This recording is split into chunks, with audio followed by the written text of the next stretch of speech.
Hi, I'm doing a quick review on my DualLiner bed liner. You can see it here in the back of my F250. It's a 2022 F250. Let me switch the camera around and I'll show you a little bit more. But some of the things I like about it is that the mat's really good. It tucks in over on the sides, which is definitely nice.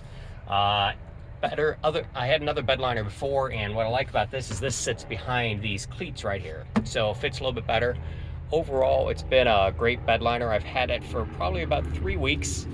Can't really say how it's going to last over time yet, just because I've only had it for a few weeks, but it does fit really well. Was molded in.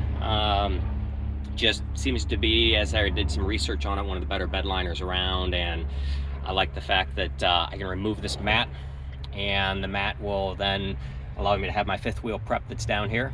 So that was one of the things that I was looking for in it. But overall, it's been a good bed liner. It's something I would recommend. Thanks.